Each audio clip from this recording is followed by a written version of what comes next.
I will not waste your time with polite introductions. At 94 years old, you stop pretending that stories need decoration. You go straight to the truth, because time has already stripped everything else away. The habit that kept me alive this long was not medicine.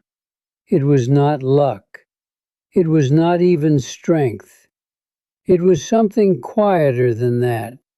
Something most people overlook because it does not feel dramatic enough to matter.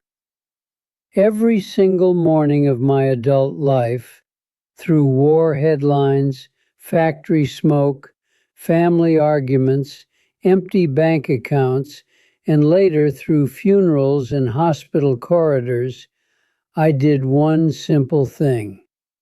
I chose to begin the day on purpose. Not fast, not heroically, not with motivational speeches or grand plans, just deliberately. You might think that sounds too small to shape a lifetime. I used to think so too. When I was a young man, I believed survival depended on big decisions, careers, investments, the right marriage, the right city. But now I can tell you with the clarity that only age gives. Life is rarely determined by the loud moments. It is determined by the quiet repetitions. At 27, I nearly destroyed my health chasing overtime shifts and cheap whiskey that burned like regret. At 33, I buried a friend who had laughed louder than anyone I knew just a year before. At 48, I stood outside a hospital room, realizing that fear can age you faster than time itself. These were the years when I first understood that survival is not a single victory. It is a daily negotiation. So I made a rule for myself. Before the world could tell me who I needed to be, before obligations piled onto my chest like wet blankets, I would sit, sometimes on a wooden chair, sometimes on the edge of a narrow bed, sometimes even in the driver's seat of a cold car, and I would give myself a few honest minutes. No noise, no rushing, no pretending. Just breathing and remembering that I was still here. That small ritual did not change the outside world. Bills still arrived, arguments still happened, loss still knocked on my door without warning. But something inside me stopped collapsing so easily. You see, most people spend their lives reacting. They wake up already running from deadlines, from expectations, from the quiet fear that they might be wasting their one brief existence. I decided, without fully understanding why at the time, that I would stop running for a moment each day. That pause became my anchor. It steadied me through decades that could have easily broken me. Now, at 94, when people ask what miracle kept my heart beating this long, I almost laugh, because the answer is not hidden in a secret book or a complicated formula. It is hidden in the discipline of a single ordinary morning. You must understand something about the world I grew up in. We did not talk about mental health. We did not talk about burnout, mindfulness, or emotional intelligence. We talked about getting up, showing up, and not complaining. Survival was measured in calluses and paychecks. Weakness was something you hid like a shameful scar. So when I first began this strange little habit of sitting in silence each morning, I did not call it reflection. I did not call it grounding. I simply called it Not Losing Myself. It started after a winter that nearly swallowed me whole. I was 29, working in a steel warehouse where the cold cut through your coat and settled into your bones like a permanent guest. We worked long shifts under flickering lights that hummed louder than our conversations. One night, after nearly 16 hours on my feet, I drove home half asleep and narrowly missed a truck sliding through an icy intersection. I remember gripping the steering wheel so tightly my knuckles turned pale as chalk. In that moment, I realized how easily a life can end, not with drama, not with warning, but with simple exhaustion. The next morning, instead of rushing out the door as usual, I sat down, just sat. The room was quiet except for the faint ticking of a wall clock that had belonged to my father. I could hear my own breathing, uneven and shallow from years of stress I had never acknowledged. For the first time in months, maybe years, I asked myself a question no one else had ever asked me. What are you doing to yourself? There was no immediate answer, only a heavy, uncomfortable awareness that I had been living as if my body were disposable and my mind an afterthought. That morning lasted perhaps 5 minutes, but those 5 minutes felt like stepping out of a storm into a still valley. I repeated the ritual the next day and the next. At first it felt pointless. The world did not reward me for pausing. My boss did not give me a raise for breathing deeply before sunrise. My neighbors did not praise me for staring at the pale light creeping through the curtains. Yet something subtle began to shift. I stopped arriving at work already defeated. I stopped carrying yesterday's anger into today's conversations. I stopped making decisions purely out of fear. This was not magic, it was alignment. Most people underestimate how much damage accumulates from living in a constant state of reaction. Your heart races for years. Your thoughts spin without direction. Your choices become smaller, safer, more desperate. Without realizing it, you trade long-term survival for short-term escape. Another drink, another hour of overtime, another argument you did not need to win. My morning habit interrupted that cycle. It gave me a narrow but powerful space where I could observe my own life instead of being dragged by it. In my 30s, when money was tight and responsibility heavier than pride, those quiet minutes helped me recognize which worries were real and which were imagined. I learned to separate urgency from importance. I learned that exhaustion often disguises itself as ambition. In my 40s, when my children were growing fast and my marriage was struggling under the weight of unspoken resentments, the habit became something deeper. It was no longer just about survival, it was about perspective. I would sit with a cup of weak coffee, watching steam rise like a fragile ghost, and ask myself simple questions. What kind of man will I be today? Will I listen more than I speak? Will I choose patience when anger feels easier? These questions did not always produce noble behavior. I failed often. I shouted when silence would have healed more. I withdrew when courage was required. But the daily pause meant I could not lie to myself for very long. Each morning was a quiet mirror. There were years when tragedy tested this discipline in ways I never expected. When my younger brother died suddenly from a heart condition we never knew he had, grief hit me like a collapsing roof. For weeks I moved through life like a sleepwalker. Yet even then I kept the ritual.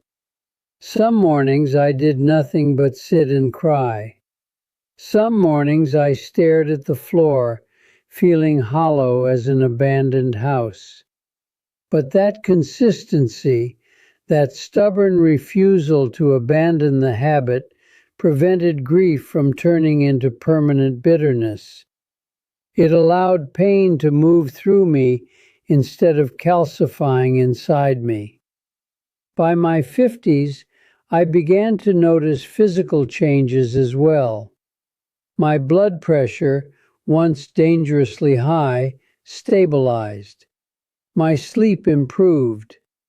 Doctors spoke about lifestyle adjustments and stress reduction, using language that sounded sophisticated but described something I had already been practicing for decades. They assumed I had discovered a technique. In truth, I had simply discovered attention to my breath, attention to my thoughts, attention to the fragile miracle of waking up alive again. This daily awareness influenced countless small choices. I walked more instead of driving short distances. I ate with more restraint, not because of diet trends, but because I could finally hear my body's quiet signals. I forgave more quickly because I understood how heavy resentment feels when you carry it into the stillness of dawn. By 60, the habit was no longer something I did, it was something I was. People began to describe me as calm, steady, even wise. I smiled at those words because they misunderstood the truth. Calmness is not a personality trait you inherit. It is a skill you practice, often in private, often when no one applauds. And survival, real survival that stretches across decades, is rarely built on heroic acts. It is built on these invisible repetitions that slowly shape your inner climate. Looking back now, I see how different my life might have been without that simple decision on a cold morning long ago. I might have burned out before 50. I might have drowned in alcohol like some of the men I worked beside. I might have let anger fracture my family beyond repair. Instead, I learned to meet each day with intention, even when intention felt like the last thing I had left. That is the power of a habit so small most people never consider it worth starting. There is a particular kind of fear that begins to visit a man after 60. It does not announce itself loudly. It arrives quietly, like a draft slipping under a closed door. You begin to notice how many of your memories belong to people who are no longer alive. You attend more funerals than weddings. You realize that your body, once a reliable machine, now requires negotiation. Knees complain, sleep becomes lighter, recovery takes longer than effort. This is the decade when many men I knew started shrinking, not physically at first, but internally. They spoke less about the future and more about what had already happened. They became cautious, suspicious of change, and strangely tired even on easy days. Some of them surrendered to bitterness. Others numbed themselves with television, alcohol, or endless complaints about a world they felt had left them behind. I could feel the same pull inside myself. The morning habit, which had once been a tool for survival, became something else entirely. It became a lifeline between who I had been and who I was still capable of becoming. Each dawn I would sit by the window as pale light softened the edges of familiar objects. My hands were more wrinkled now, veins like small blue rivers under thinning skin. I could not ignore the passage of time, but instead of resisting it, I began to study it. I asked myself questions that younger men are often too busy to consider. What does it mean to age with dignity? What does it mean to stay curious when comfort is easier? What does it mean to live forward even when most of your life is already behind you? These reflections changed the way I moved through the world. In my late 60s, after retirement quietly dismantled the structure that had defined my identity for decades, I experienced a strange emptiness. Work had given my days a predictable rhythm. Without it, time felt wide and uncertain, like standing at the edge of an unfamiliar sea. Many men in my position filled that emptiness with noise. They chased distractions to avoid confronting the unsettling question of purpose. I was tempted to do the same. There were mornings when the silence felt too honest, too revealing. Yet the habit kept drawing me back. In that stillness, I began to notice new possibilities. I started walking longer distances, not out of discipline, but out of genuine interest in the changing seasons. I volunteered at a local workshop teaching younger men basic repair skills. Nothing glamorous, just passing on knowledge that might save them money or frustration someday. These choices did not transform me into a different person. They simply prevented stagnation from settling into my bones. By 75, I had already outlived several close friends. One by one, their chairs at gatherings remained empty. Their voices faded into memory. Grief became less shocking, but more familiar, like an old companion who sits beside you without invitation. During those years, the morning habit protected me from a dangerous illusion, the belief that surviving longer automatically means living better. Longevity without awareness can become a slow drift into irrelevance. I refused to let that happen. So I kept sitting, kept breathing, kept asking myself what still mattered.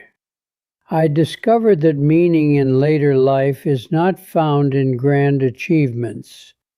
It is found in attention to ordinary moments. The warmth of sunlight on a wooden floor, the sound of grandchildren laughing in another room, the quiet satisfaction of fixing something that would otherwise be thrown away. This attentiveness had measurable effects on my health as well. Doctors spoke about maintaining cognitive function, about the importance of stress regulation and consistent routines.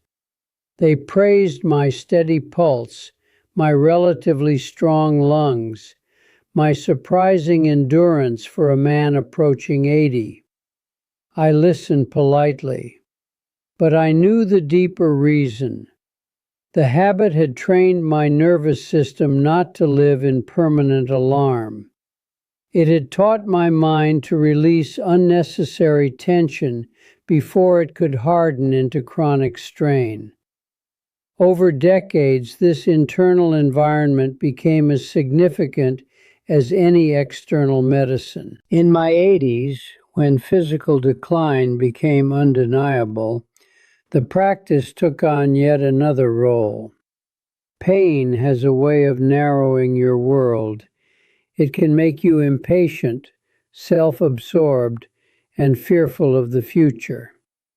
On difficult mornings, simply sitting upright felt like climbing a hill. Still, I persisted. I would close my eyes and acknowledge the discomfort without dramatizing it. I would remind myself that being alive, even imperfectly, was still a privilege denied to many. These quiet acknowledgments softened the psychological weight of aging. They prevented suffering from becoming my entire identity.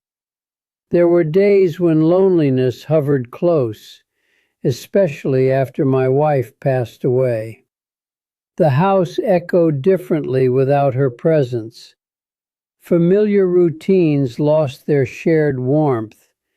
Grief returned, not as a violent storm this time, but as a persistent drizzle that soaked into ordinary hours.